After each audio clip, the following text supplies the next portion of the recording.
वहीं कांग्रेस में फूटे लेटर बम को लेकर मामले में उप मुख्यमंत्री अरुण साव ने कहा कि कांग्रेस में सिर्फ टवल होना तय है, चुनाव में हार का बलि का बकरा कौन बनेगा यह समय तय करेगा।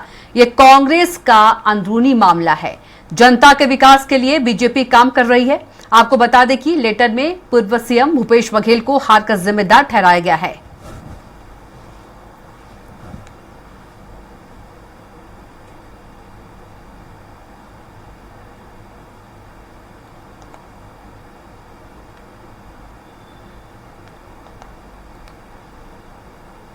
तो कांग्रेस में सिर फुटअव्वल होना है और अब बलि का बकरा कौन बनेगा चुनाव के हार का, ये देखने वाली बात होगी।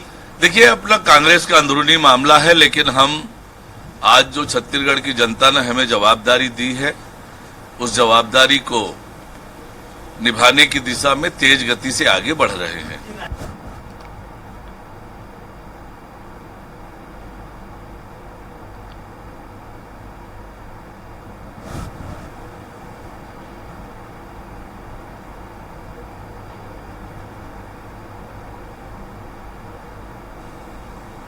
तो उप मुख्यमंत्री अरुण साव का बयान सामने आया है। कांग्रेस में सिर्फ टवल होना तय है,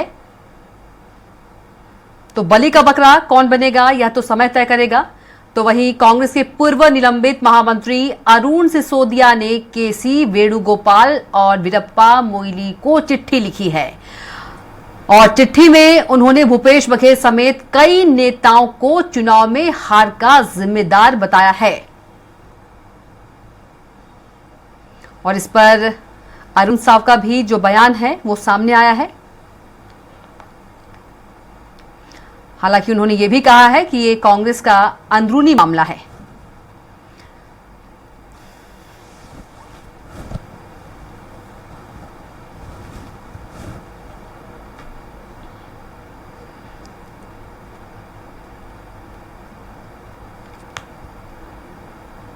तो कांग्रेस के पूर्व निलंबित महामंत्री अरुण सिसोदिया ने केसी वेणुगोपाल और वीरप्पा मोइली को चिट्ठी लिखी है।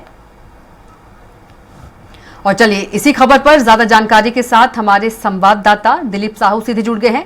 दिलीप का रुख कर लेते हैं। दिलीप, कांग्रेस के पूर्व निलंबित महामंत्री अरुण सिसोदिया ने केसी वेणुगोपाल और वीरप्पा मोइली को चिट्ठी लिखी है। उन्होंने भूपेश बघेल समेत कई नेताओं को हार का जिम्मेदार बताया है। आगे कुछ और क्या होने वाला है?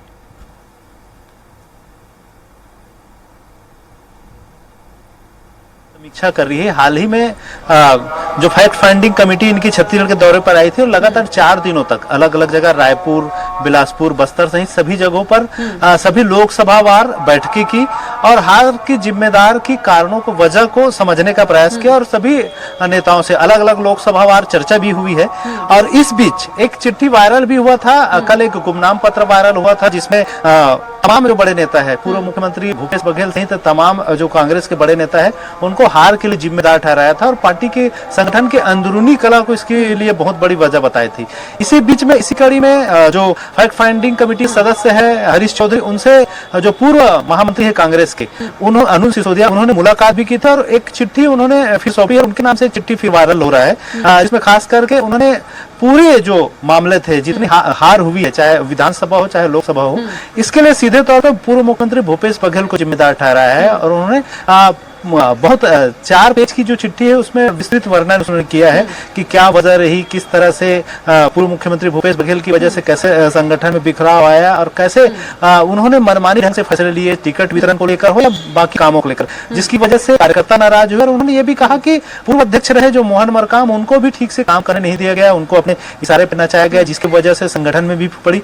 और वर्तमान जो अध्यक्ष है, पीसीसी चीफ है दीपक बैज, इसको भी काम करने नहीं दिया जा रहा है, फ्री है नहीं दिया जा रहा है। इस तरह के उन्होंने तमाम जो आरोप है उस चिट्ठी में लगाए हैं और उन्होंने सीधे तौर पे इस चिट्ठी में फैक्ट फाइंडिंग कमेटी के अध्यक्ष वीरप्पा कोहली के साथ ही साथ वेणुगोपाल और प्रदेश राष्ट्रीय अध्यक्ष मल्लिकार्जुन खड़गे को भी इसकी प्रतिलिपि प्रेषित की है। इस तरह से एक बड़ी हार का कारण इन्हें बताते हुए, क्योंकि हमने देखा है कि अरविंद सिसोदिया का विधानसभा और लोकसभा चुनाव के दरमियान भी चिट्ठी वायरल होती रही है, अलग अलग कारण वे बताते हुए सीधे तौर पे जो प्रदेश के जितने नेतृत्व उसको जिम्मेदार ठहराते रहे, लेकिन उस दरमियान भी उन पर कार्रवाई, क्योंकि वे एआईसीसी के भी सदस्य हैं, इसलिए उन पर सीधे तौर पे प्रदेश स्तर पर कार्रवाई संभव नहीं है। हालांकि इसकी कार्रवाई के लिए अनुशंसा की गई है, जिसके बाद से पार्टी की ओर से उन्हें निलंबित कर दिया गया है। इसके बावजूद भी वे लगातार अलग अलग मुद्दे को लेकर पार्टी अध्यक्ष सहित तमाम लोगों को चिट्ठियां लिख रहे हैं। अच्छा जी कविता।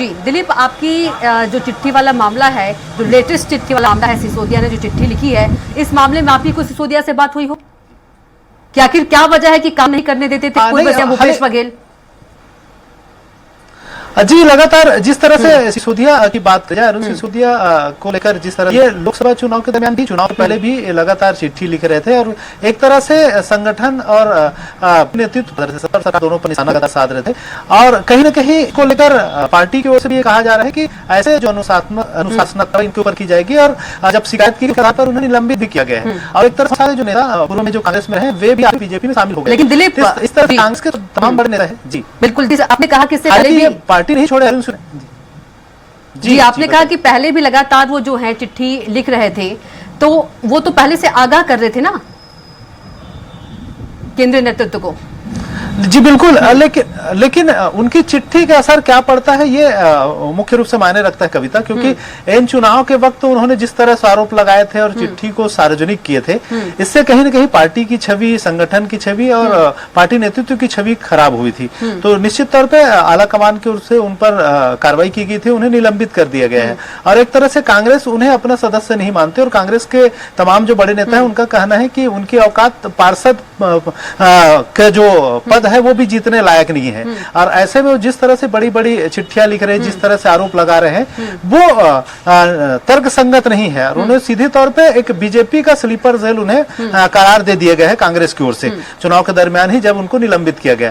अभी फिर क्योंकि बड़ी समीक्षा बैठक हुई थी, तो इस दौरान फिर से अरुण सिसोदिया ने एक चिट्ठी लिखकर निशाना साधा है। हालांकि पार्टी के जो तमाम बड़े नेता हैं प्रदेश के, वे उनकी बातों को, उनकी चिट्ठी को तरजीह नहीं देते और सीधी तौर पे उन्हें बीजेपी का स्लीपर सेल बताते हैं। हालांकि अरुण सिसोदिया क्योंकि अभी भी उन्हें पूरी तरह से पार्टी से बर्खास्त नहीं किया गया है, इसलिए हालांकि निलंबित किया गया है, लेकिन वे मान के चलते हैं कि अभी भी वो पार्टी के सदस्य और पूर्व महामंत्री रहे हैं, महासचिव रहे हैं, इसलिए वे उस नाते पार्टी को आगाह करते हुए चिट्ठियां लिख रहे हैं। लेकिन इस चिट्ठी का असर, क्योंकि कांग्रेस को फायदा कम नुकसान ज्यादा हुआ है, क्योंकि लोकसभा चुनाव के पहले भी उनकी चिट्ठियां आती रही हैं, जिसका सीधे तौर पे इसका असर संगठन पर पड़ा है। तो निश्चित तौर पे कांग्रेस की ओर से जो बातें कही जा रही है, दीपक बैज का भी बयान है किस तरह से ये व्यक्तिगत उनका मामला है और वो जो भी चिट्ठी लिख रहे हैं उसको लेकर अनुशासनात्मक कार्रवाई की जाएगी और जो पार्टी की ओर से जो हो सकता है वो किया जा रहा है। लेकिन बेअसर है। जी चलिए, तमाम जानकारी के लिए आपका बहुत ही धन्यवाद।